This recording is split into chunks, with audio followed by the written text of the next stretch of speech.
The Selena Gomez you don't know.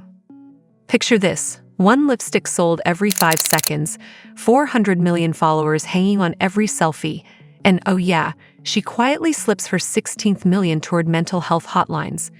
But if you think this is another look how rich Selena is highlight reel, rewind with me. We're not starting on a red carpet. We're starting in a dim hospital room at UNC Chapel Hill, where a doctor leans in and whispers 4 words that tilt the planet. We found a donor. The girl before the brand. Long before billion-dollar valuations, Selena was just a kid in Grand Prairie, Texas, where her mom was still a teenager juggling diapers and double shifts. Money evaporated fast, so Selena figured out early that a bright smile could sometimes buy milk when the fridge was empty. At 7, she booked Barney and Friends, $300 an episode, Purple Dinosaur included, which kept the lights on. Her first demo tape, Selena, Future Superstar, was 2 minutes of borrowed beats and a Sharpie promise taped together with literal Scotch tape. Disney came calling in 2007 with a wand and a contract. Alex Russo on Wizards of Waverly Place. To the world it looked like an overnight wand wave. In reality it was 4 a.m. call times and algebra worksheets between lighting setups. 5 kids' choice blimps later, her family finally had steady income. One tiny catch.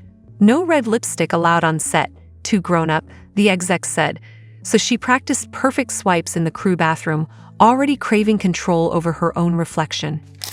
The breaking point. Jump to 2014. Come and Get It is blasting from every radio, but Selena's body is staging a mutiny. Lupus, kept under wraps, turns every joint into a flare-up. She's swallowing steroids just to stand, hiding bruises under mesh sleeves. After one show in Malaysia, she pukes blood in a backstage bucket and pulls the plug on the rest of the tour, mumbling personal issues. Tabloids scream meltdown, her kidneys whisper shutdown. 2 years later, the free fall accelerates. She checks into a Tennessee psychiatric facility for anxiety and depression, telling almost no one. Headlines still yell rehab. Meds strip 20 pounds, and every morning she wonders if her body will give her one more sunrise. Then Francia Reza, her ride or die since 2007, offers a kidney, no strings. The surgery saves her life, but the 4-inch scar across her stomach looks like a question mark. Okay, now what? Rewriting the script. Selena resurfaces in 2018 with Back to You, but music isn't enough anymore. Between dialysis sessions, she's speed-reading business plans, underlining social impact and DTC margins like a college kid cramming finals.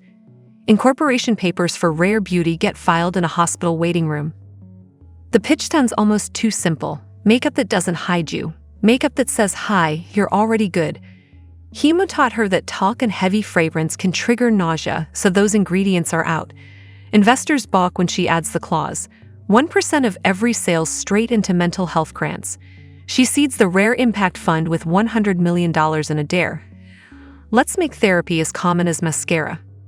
Soft launch day, September 2020. Selena's in a hoodie, filming iPhone tutorials from her couch. Soft pinch blush sells out in 12 minutes. TikTok loses its mind. Kids are crying on camera because a beauty ad finally said they're enough without filters. First quarter revenue, $60 million. By 2024, the brand's valued at $2 billion and has funneled $16 million into 26 nonprofits offering therapy to teens who thought help was out of reach. The CEO who still cries. Running a unicorn company while taming bipolar disorder is basically juggling fire on a windy rooftop. Selena keeps a mood tracker on her phone. Red days mean she messages the team. Creative brains offline today, numbers only please. Staff get monthly mental health days, unlimited therapy stipends, and no meeting Fridays. Critics call it PR fluff until turnover stats show Rare Beauty losing half as many employees as the industry average.